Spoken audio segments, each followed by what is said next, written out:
beacon of Southern positivity. But let's be honest, how much of that is actually you, and how much of it is just really, really good marketing? The question landed like a grenade in the middle of what should have been a friendly promotional interview. Reese's famous smile flickered for just a moment before resetting itself. Well, Joy, I think my track record speaks for itself. Hello, Sunshine has produced dozens of projects centered on women's stories. We've adapted books by female authors that might never have been made otherwise.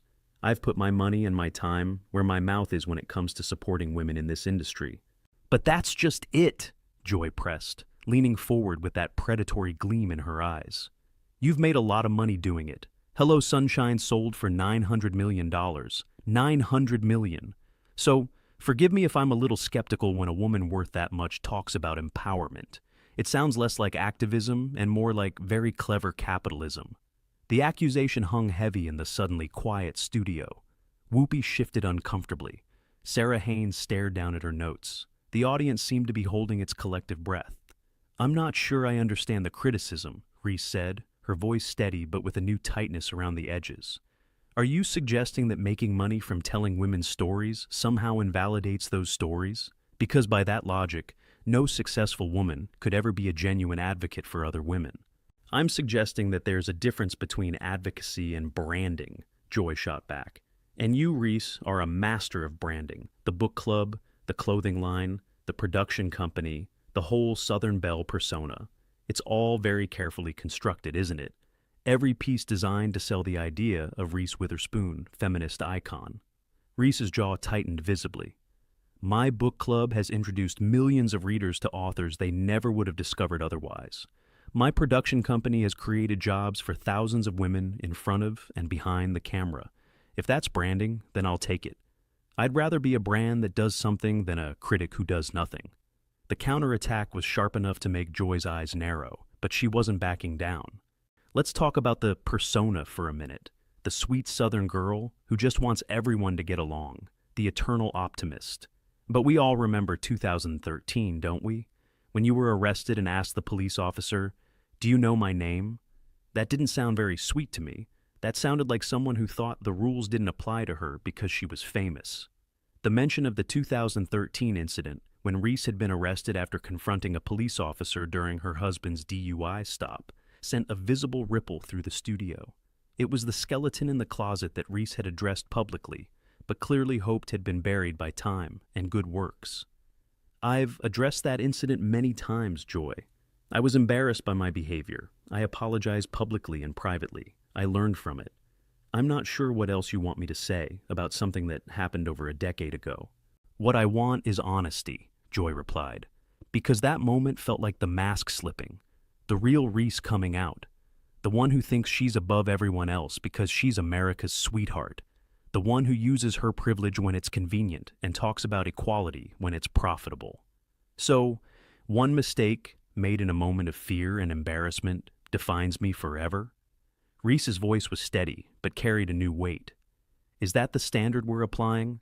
Because if it is, I'd love to know how many people in this room, including you, Joy, would survive that kind of scrutiny. How many moments do you have that you'd rather the world forgot? The question hung in the air, uncomfortable and pointed. That's different, Joy said. I'm not selling myself as some kind of role model. Neither am I. I'm selling entertainment. I'm selling stories. I'm selling the idea that women's lives are worth paying attention to. If people have decided to see me as a role model, that's their choice, not something I manufactured. And I've always been honest about being imperfect. That arrest has been part of my public record for over a decade. I've never hidden from it or pretended it didn't happen. The accusation of hypocrisy was brutal and clearly designed to wound. Reese sat very still for a moment, and when she spoke, her voice had changed. The practiced warmth had given way to something rawer, more dangerous. You want to talk about masks, Joy? Let's talk about masks. You sit at this table every day performing outrage for the cameras. You pick fights with guests because controversy gets ratings. You've built your entire career on being the one who says what everyone else is thinking, except half the time what you're saying is just mean for the sake of being mean. The studio audience gasped audibly. This was not the Reese Witherspoon they knew from talk show appearances, the one who laughed easily and deflected criticism with charm. "At least I'm honest about who I am," Joy fired back, her face reddening. "I don't pretend to be something I'm not. I don't sell a fantasy version of myself to the public while being something completely different in private." "And what exactly do you think I am in private?" Reese's voice was quiet now, but it carried an intensity that seemed to fill the entire studio. "Because I'd really love to know what version of me you've constructed in your head, the one that justifies this ambush you apparently planned for today." Joy seemed momentarily thrown by the direct confrontation, but recovered quickly. "I think you're someone who has been famous since you were a teenager, someone who has never really had to struggle, never really had to fight for anything. You were handed opportunities that other actresses, other women would kill for. And now you've repackaged that privilege as empowerment and sold it back to the very women who will never have the chances you had." The accusation of being handed success struck something deep in Reese. Her expression shifted from controlled anger to something more complex, more personal. "Never had to struggle? You think I've never had to struggle?" Her laugh was short and bitter. "I got pregnant at 23. I was a single mother trying to build a career in an industry that writes women off the moment they show any sign of having a life outside of being desirable.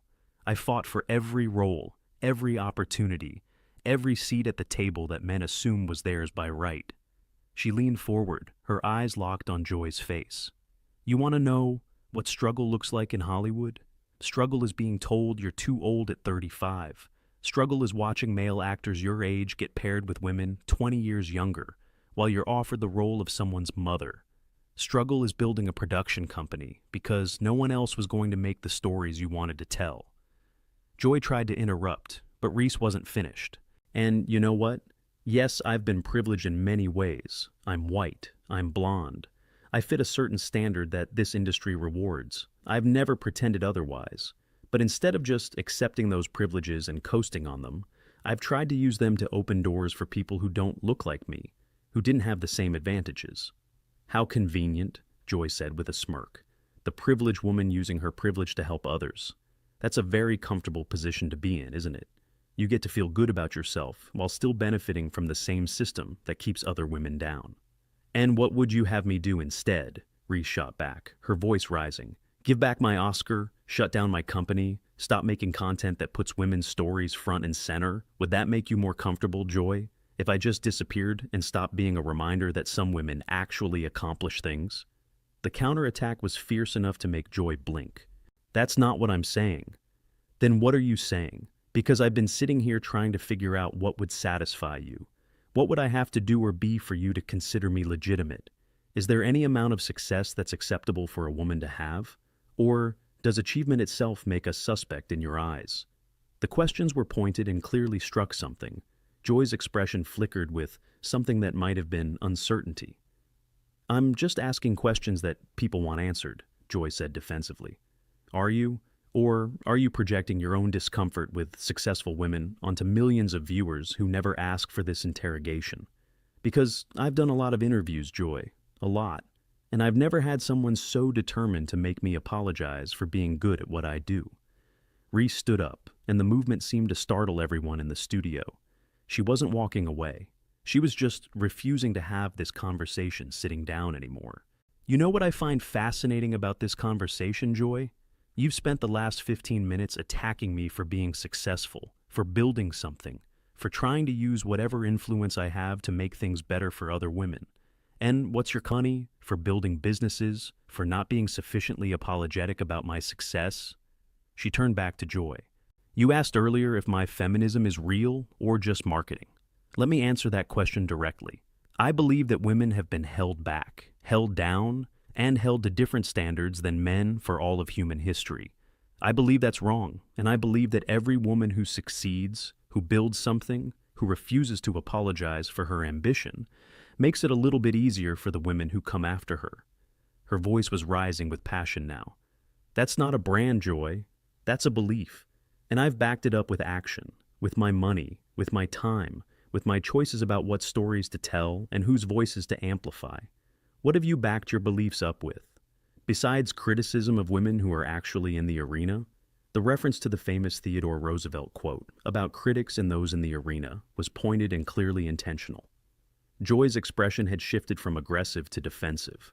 "I don't have to justify my career to you," Joy said, but her voice lacked its earlier confidence.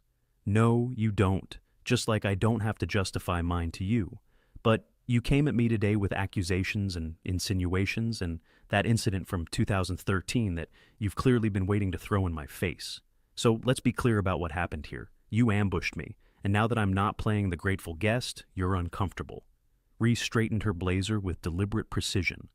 "I've been in this industry since I was 14 years old. I've been underestimated, overlooked, written off, and dismissed more times than I can count. I've also been celebrated, rewarded, and given opportunities that I know others deserve just as much. Both things are true. Life is complicated. People are complicated. But what I won't do is apologize for working hard and succeeding." She looked at the audience directly. "To every woman watching who has ever been made to feel bad about her success, who has ever been told that her ambition was unseemly, who has ever had her achievements attributed to luck or privilege or anything other than her own hard work, I want you to say something. Don't let anyone make you small. Don't let anyone convince you that you don't deserve what you've earned. And don't let anyone tell you that succeeding while female is something that requires an apology." She turned back to Joy, one final time. "I've won an Oscar. I've built a production company that's changed the kinds of stories Hollywood tells. I've raised 3 children while doing it. I've failed publicly and gotten back up. I've made mistakes and learned from them. That's my life, Joy. It's not perfect, and I've never claimed it was. But it's mine, and I'm proud of it." Joy opened her mouth to respond, but Reese held up her hand. "I'm not finished. You wanted to know if the real me is different from the public me. Here's your answer. The real me is someone who grew up in Nashville with big dreams and the determination to make them happen. The real me is someone who has fought through an industry that treats women as disposable commodities. The real me is someone who got tired of waiting for permission and decided to create her own opportunities." Her voice softened slightly, but lost none of its power. "The real me is also someone who makes mistakes, who said something stupid to a police officer when she was scared and embarrassed, who has had moments of arrogance and moments of doubt, who has struggled with the weight of expectations and the fear of failure. That's the real me, human, flawed, still trying." She picked up her bag with the same determination she brought to everything. "But here's what the real me isn't, Joy. The real me isn't someone who tears down other women to make herself feel better. The real me isn't someone who mistakes cynicism for intelligence. And the real me isn't someone who's going to sit here and be a punching bag so you can feel edgy and relevant." She started toward the edge of the set, then stopped and turned back. "You know what I've learned in 30 years in this business? The people who spend their time criticizing others rarely build anything themselves. It's easy to sit in judgment. It's hard to create something. It's easy to point out flaws. It's hard to put yourself out there knowing you'll be judged for every imperfection." Her gaze swept across the panel. "I've spent my career putting myself out there, taking risks, failing publicly sometimes, succeeding publicly sometimes. And through it all, I've tried to do some good along the way. If that makes me a fraud in your eyes, Joy, then I guess I'll just have to live with your disapproval." She smiled, but it wasn't the megawatt smile the world knew. It was something smaller, more personal, almost sad. "My mama always told me that you can't control what people say about you. You can only control who you actually are. I know who I am. I know what I've done and what I'm still trying to do. And at the end of the day, that's enough for me. I hope someday it's enough for you too." And with that, Reese Witherspoon walked off the set of The View, leaving behind a studio that seemed to vibrate with the aftermath of what had just happened. The audience sat in stunned silence, many of them clearly moved by what they had witnessed. Several women were wiping tears from their eyes. Others were nodding slowly, as if they had just heard someone articulate something they had felt their entire lives but never had the words for. The other hosts looked shell-shocked. Sarah Haynes was staring at the spot where Reese had been sitting. Sunny Hostin was looking at Joy with an expression that was impossible to read, but clearly wasn't approval. And Joy Behar sat at the table looking smaller somehow than she had at the beginning of the interview, like someone who had just realized that the target she had chosen was made of much stronger stuff than she had anticipated. What had started as a promotional appearance had become something far more significant. A woman who had spent her career being called sweet and likable had shown the steel beneath the smile.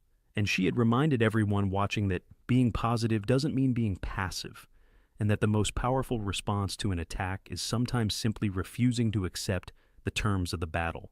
The aftermath of that interview would dominate entertainment news for weeks. Clips of Reese's powerful defense of her life and career would be shared millions of times. Women across America would respond with their own stories of being made to feel ashamed of their success.